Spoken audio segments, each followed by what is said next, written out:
नमस्कार, मेरा नाम डॉक्टर प्रोफेसर संदीप मिश्रा है। मैंने डीएम कार्डियोलॉजी एम्स नई दिल्ली से करी है। आज मैं आपसे वाल्व की बीमारियों के बारे में डिस्कस करना चाहता हूँ। हार्ट जो होता है एक पंप होता है और पंप का काम है कि जो खून होता है, विशुद्ध खून है, उसको आगे की तरफ पुश करना। लेकिन अगर हार्ट पंप करता है तो ब्लड आगे भी जा सकता है, पीछे भी जा सकता है। तो उस पीछे ना जाए ब्लड, सिर्फ आगे ही जाए, उसको रोकने के लिए वाल्व होते हैं। हार्ट में 4 तरह के वाल्व होते हैं जो कि जगह जगह पे होते हैं और उनका काम यही होता है कि ब्लड का फ्लो एक ही डायरेक्शन में हो। लेकिन अगर वाल्व में प्रॉब्लम होती है, 2 तरह की हो सकती हैं। या तो वाल्व सिकुड़ सकता है तो उसमें ब्लड आगे नहीं जाएगा, पीछे इकट्ठा होने लग जाएगा, या वाल्व लीक कर सकता है जिसमें कि आगे तो भी जाएगा लेकिन पीछे भी ब्लड चला जाएगा। तो जब वाल्व की जो प्रॉब्लम होती है उसके जो लक्षण होते हैं वो सांस फूलना होता है मेनली।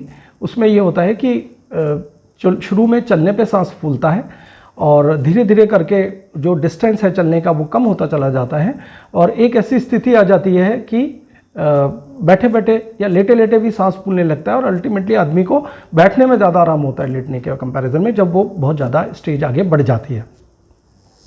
अब जो वाल्व की बीमारियां जो सबसे कॉमन है वो कई तरह से हो सकता है। हार्ट अटैक की भी वजह से हो सकता है या हार्ट फेलियर की वजह से भी हो सकता है, लेकिन जो सबसे कॉमन है इंडिया में वो है कि वाल्व में इन्फेक्शन की वजह से होता है।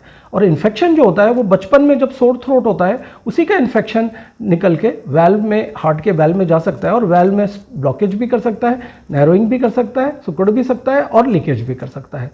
तो इसका जो इन्फेक्शन से बचने का तरीका ये होता है कि जब भी अगर कोई गले खराब हो या सोर थ्रोट हो तो कुछ इंजेक्शन होते हैं वो लेने चाहिए। और एक बार अगर वाल्व में थोड़ा सा इन्फेक्शन हो जाए तो फिर उसको आगे बढ़े ना, उसके लिए 3 हफ्ते में एक बार पेनिड्यूरा का इंजेक्शन लगता है। तो ये हो गया बचाव वाल्व के प्रॉब्लम्स का। अब अगर पर वाल्व की प्रॉब्लम हो ही जाए तो फिर 2 तरीके होते हैं। या तो अगर नैरोइंग है या ब्लॉकेज है तो फिर गुब्बारे से उसको खोला जा सकता है, और अगर लीकेज है तो तार से ही एंजियोप्लास्टी की तरह ही वाल्व भी डाला जा सकता है।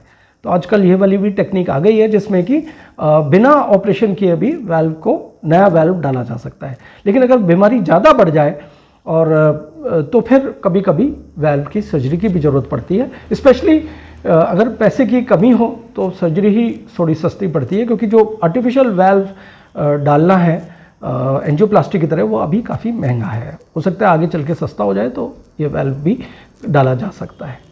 धन्यवाद।